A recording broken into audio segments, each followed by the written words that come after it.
જય સ્વામિનારાયણ, જય શ્રી કૃષ્ણ, રામ રામ ને સીતારામ ને જય માતાજી। ચાલો મિત્રો, આજે આપણે બનાવવાના છે બટેકા ભૂંગળા। તો બટેકા બાફી રાખ્યા છે।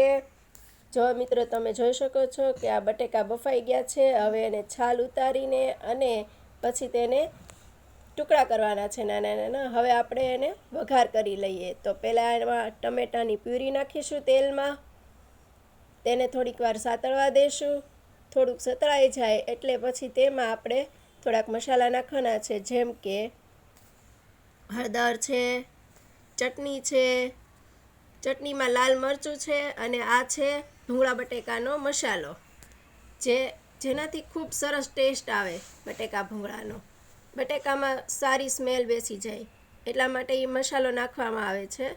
થોડુંક મીઠું નાખીશું આપણે, પછી થોડીક વાર એને ચડવા દઈશું એટલે મસાલાની સ્મેલ બધી સરસ બેસી જાય। થોડુંક જીરું પણ નાખીશું અને લાલ મરચું પણ નાખીશું। મસાલામાં થોડોક હોય મસાલા, પણ છતાં આપણે નાખીએ તો થોડોક સારો ટેસ્ટ। આ રીતે એને થોડીક વાર 3-4 મિનિટ આપણે સાતળવા દેવાનું, એટલે સારી રીતે ટમેટું પાકી જાય અને તેનો સ્વાદ પણ સારી રીતે બેસી જાય મસાલામાં। તો હવે આ મસાલો થોડોક સતળાઈ ગયો છે, તો એમાં આપણે થોડુંક પાણી નાખીશું, એટલે થોડીક ગ્રેવીવાળો મસાલો વધારે સારો લાગે। અમે તો જો આ મહિને ભૂંગળા બટેકા તો બનાવીએ જ। જો હવે એમાં બટેકા આવી ગયા છે બફાઈ ગયેલા, જે નાના નાના આપણે પીસ કરી નાખ્યા હતા।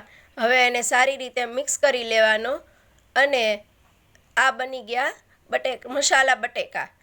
જો અમે તો બહુ જ ખાઈએ, અમારા ઘરમાં બધાને ખૂબ જ ભાવે, એટલે અમે બધાય મન મૂકીને ખાઈએ, પેટ ભરીને બટેકા ભૂંગળા।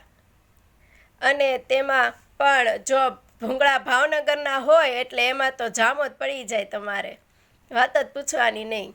હવે એમાં થોડુંક આપણે લીંબુ નાખી લઈશું બીજા વાસણમાં કાઢીને, તેનાથી ખાટો મીઠો સ્વાદ વધારે આવે અને સરસ લાગે।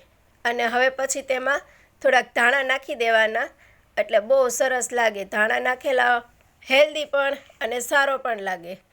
બટેકાના ટુકડા તો આપણે મોટા મોટા જ કરવાના। જો આ 2 ડબ્બા ભરીને ભૂંગળા બનાવ્યા છે, એ પૂરા થઈ જાય। તમે જુઓ, જો આ ડીશ બની ગઈ તૈયાર બટેકા ભૂંગળાની। તો ચાલો મિત્રો બધાય ખાવા। જય શ્રી કૃષ્ણ।